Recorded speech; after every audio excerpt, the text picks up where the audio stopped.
So what did we do in the current study? We focused on travel-based activities. So the travel-based activities could be work, study, talk, read, entertainment, relax, social interaction, being road fixated. These were, the range of activities that we provided a response, and also respondents could provide an open response for what they did, what they would do in an AV environment. So we focus on travel-based activities. Now, the other thing is we will use the term travel-based activities here.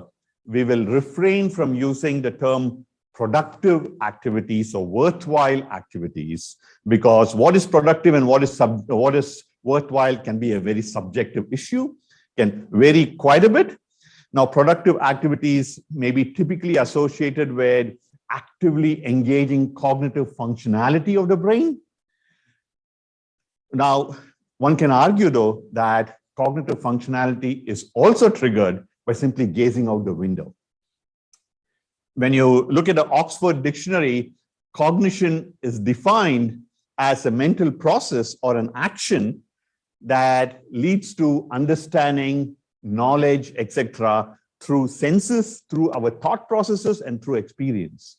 And hey, certainly gazing out the window can lead to profound self-realizations, right?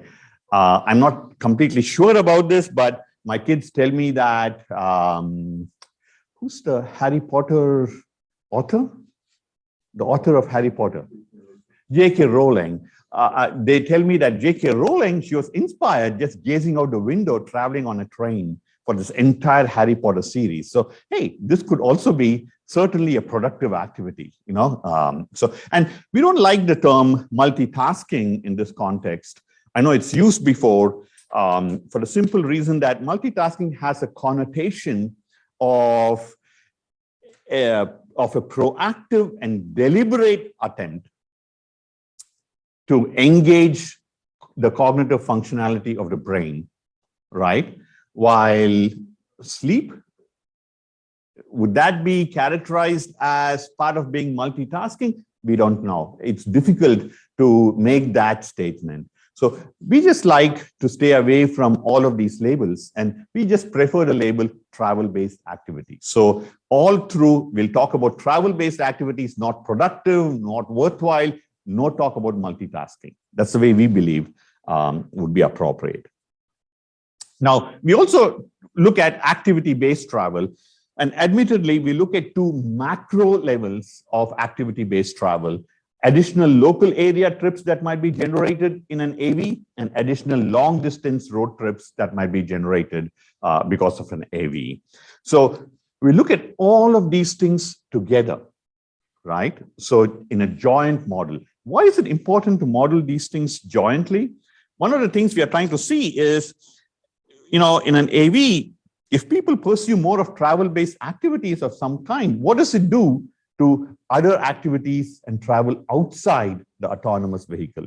If we want to do that, we have to be very careful, and we have to model all of these things jointly for a simple reason. So consider a person who is very safety conscious today.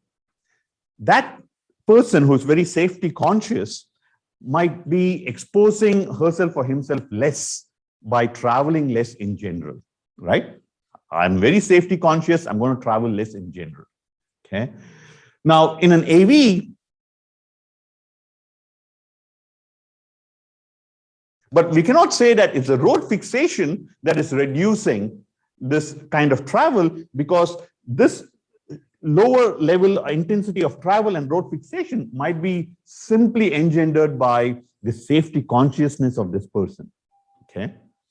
Similarly, a chill person, a very relaxed person, might tend to travel more, just have fun in life, okay?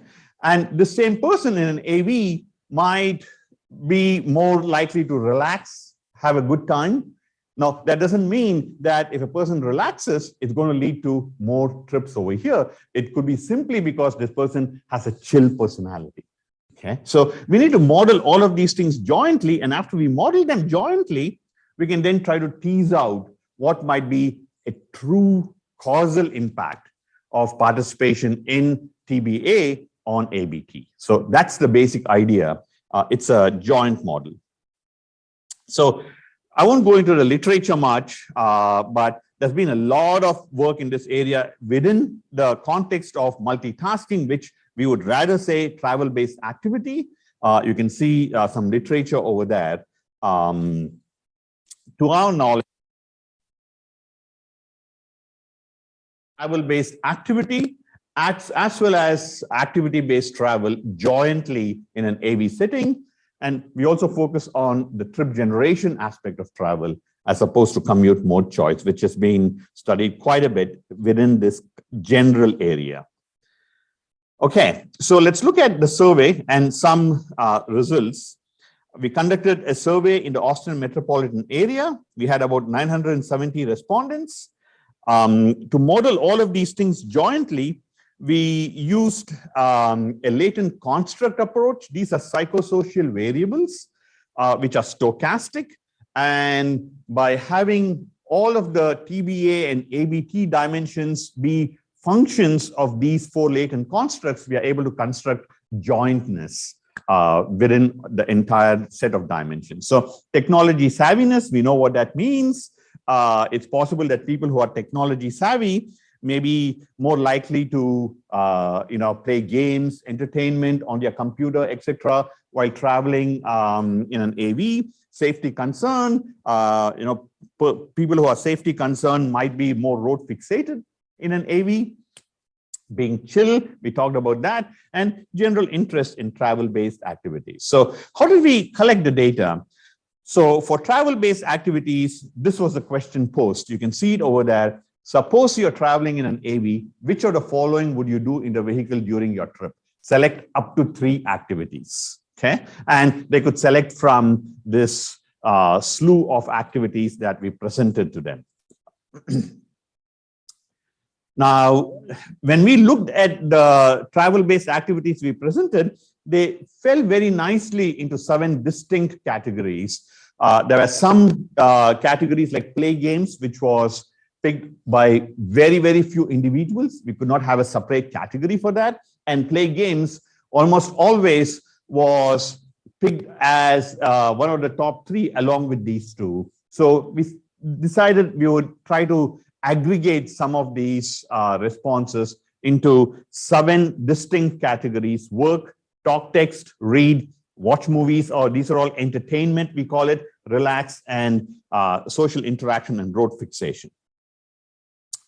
We had enough data on all of these 7 categories. This is just a quick picture of the percentage of responses that picked each of these in the top 3. So 37.5% of respondents picked work study in their top 3, and you can interpret all the others in the same way. As you can see, talk, text, entertainment, and relax, they are highest. They are most often pursued by individuals. And by the way, they are also the most likely to be pursued jointly. So a person can participate in multiple of these activities. And so these were the 3 which were most likely to be picked. Interestingly, road fixation and work study, no respondent picked both of those in their top 3. Okay, and they were most likely to be the sole purpose or the sole TBA pick.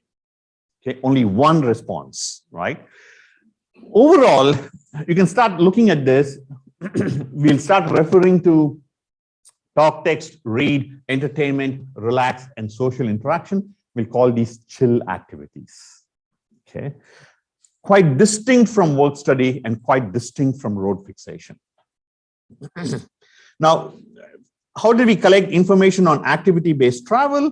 How likely are you to make additional local area trips and additional long-distance trips? And this is just an ordinal Likert scale. People responded on the scale. Now, in terms of data description, very generally speaking, people seem to indicate that they are more likely to make additional long-distance trips. You can see more of the purple and the blue corresponding to somewhat likely and very likely to make more long distance trips in an AV relative to current conditions, right? So you see more of purple and blue, basically meaning that people indicate they would make more long distance trips, more so than they would make local area trips in an AV. I won't go over the distribution of the latent constructs because of constraints of time, but we were able to map some indicators to some of these latent constructs. This is a joint model, and there are some cool methodological nuances in this modeling, which again I'll leave so that we can go into the results and have some time for general discussions.